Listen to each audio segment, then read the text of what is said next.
What's up, ladies and gentlemen? It's Geopolitics with Ramin. I wanted to talk about the current situation of the world stage, I assume.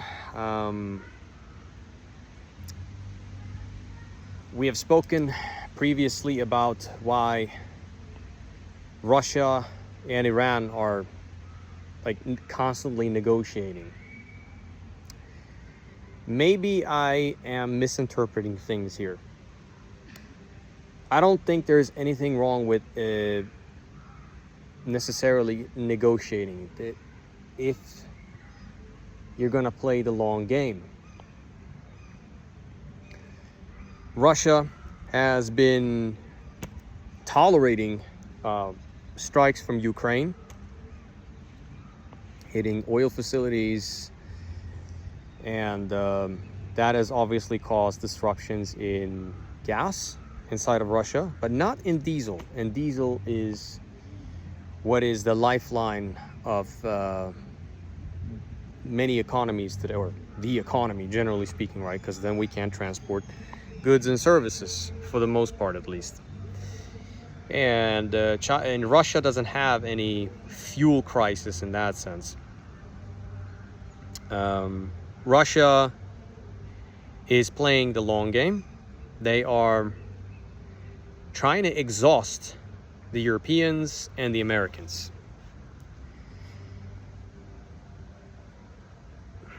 But the problem is, here's what I don't see.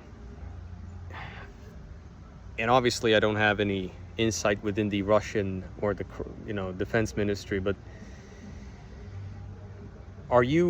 is Russia just going to take Donbass? Is that the whole plan? Because then what do you do with the western part of Ukraine?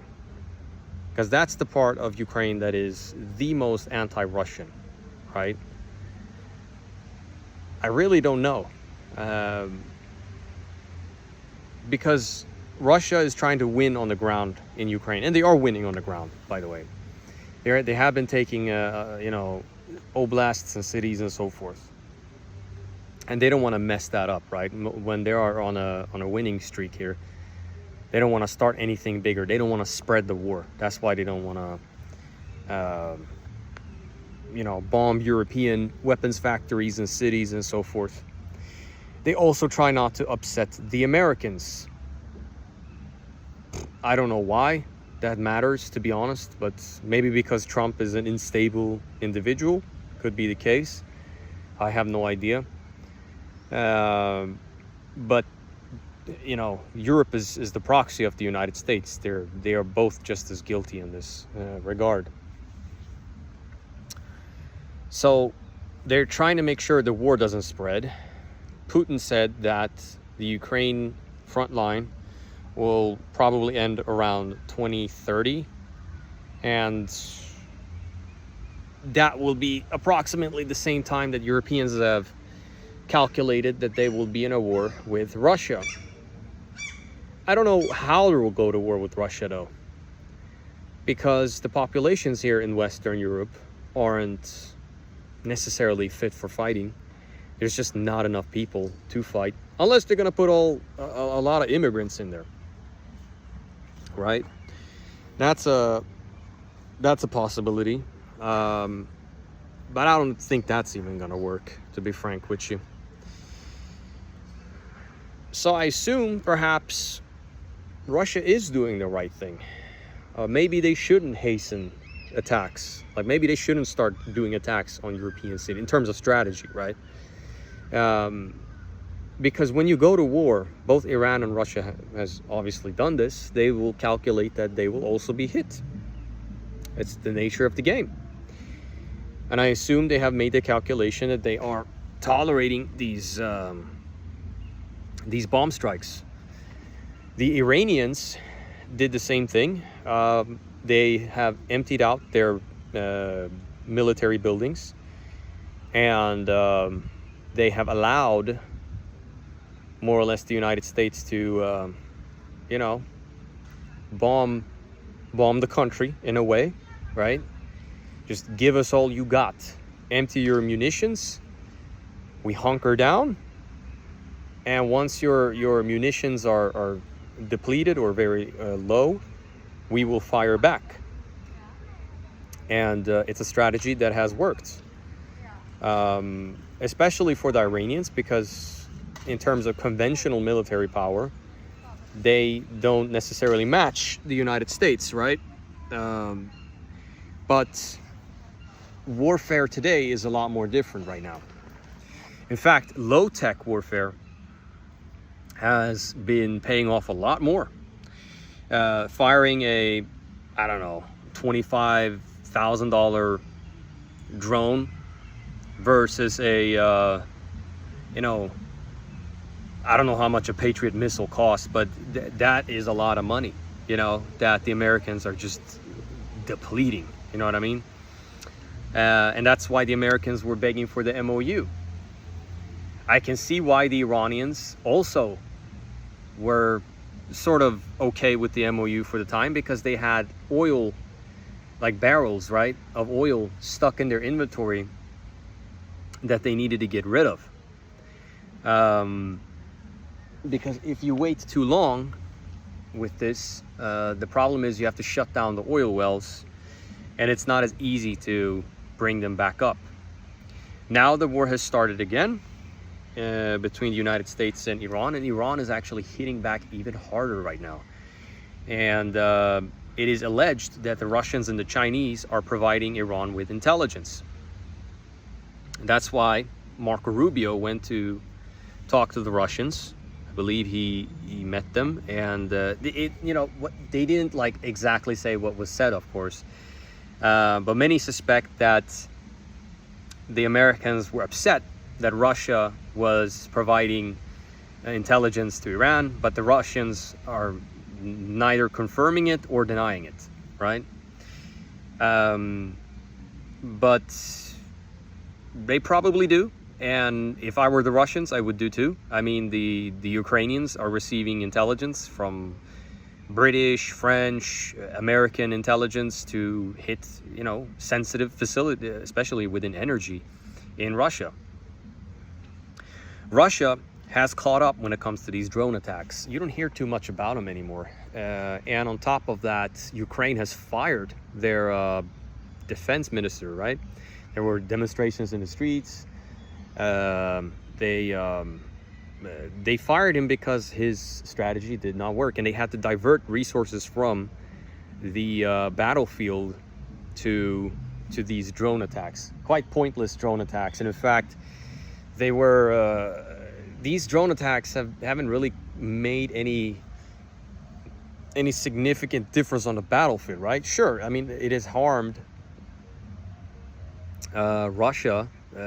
Of course it has, but it hasn't done enough harm in the sense of, like, you know, them collapsing in that sense. You know, the Western media spun it as if this was like, oh, you know, Ukraine is like winning this war now and all of that. No, that's not how it works. Russia also has to calculate its economy. They have to keep a sense of normalization and all of that stuff.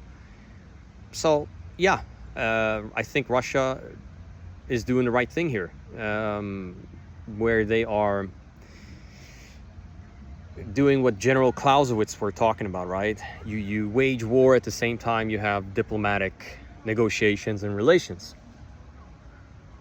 My issue with the Iranian side is that the negotiation thing, I'm not talking about the MOU currently, because the MOU, now that I look at it, makes sense. But the JCPOA, to me, made no sense. All these other agreements have made no sense. Holding back when they killed Ismail Haniyeh made no sense. When they killed Hassan Nasrallah, shit. When they started killing all those, what was it, 12 or 24 generals in Syria that they killed, made no sense. You know, pointless, like rocket attacks and stuff like that. The Israelis and the Americans took that as a weakness. Back then and there, Iran should have answered much harder. But in the current situation, yeah, I can see why Iran absolutely signed on the MOU. They wanted to buy time to get as much oil out on the market as possible and earn some money, I guess. And yeah, that makes sense. So from that point, Iranian strikes have been very precise, very precise. They've been hitting CIA headquarters in the Gulf. In fact, Iran has been hitting American bases so hard right now that many of them had to be removed all the way to Jordan. And you heard about the casualties in Jordan with the 2 or 3 American soldiers that were killed in action. And it just shows that they can't defend against Iranian ballistic missiles. They have deadly precision. That's how it is. I'm sorry I haven't been updating for some time. I have a regular 9-to-5 job on the side, and recovery isn't always the best. But yeah, I thought I'd do a little video while I'm taking a walk here. China has been pressing Iran to open up the straits or let go of the control of it to a certain extent. At least that's what people speculate. And well, they have, because China is afraid that if Iran does this, then the Strait of Malacca will be under someone else's control too. And they want these waterways to be kind of like free, right? The problem is, though, the Iranians have been saying that, the Americans haven't followed through on the memorandum of understanding, so it's not our fault. And eventually, I think the Chinese will get to that understanding. But yeah, that's what's going on. And I can see that the Eastern or Eurasian bloc, that is to say China, Iran, and Russia, and some other countries, perhaps North Korea and Cuba and all of these countries, they are, well, particularly China, Iran, and Russia, they are slowly trying to kill this Babylonian beast. We're going to use that terminology, right? Without causing any major nuclear incident or anything like that. So the slow game might be a good game. Wear your opponent out.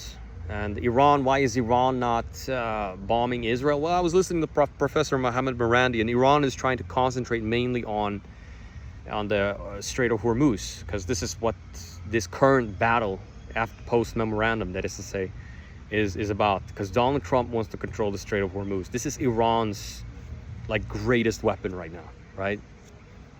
And if I were the Iranians, I would not give it up. And they seem to hold on to that, and I think that's a good thing. The danger here is Trump has been threatening to bomb critical infrastructure in Iran, and but Iran is not the same as these other Gulf countries, right? And Iran has mountains, forests, it has good agricultural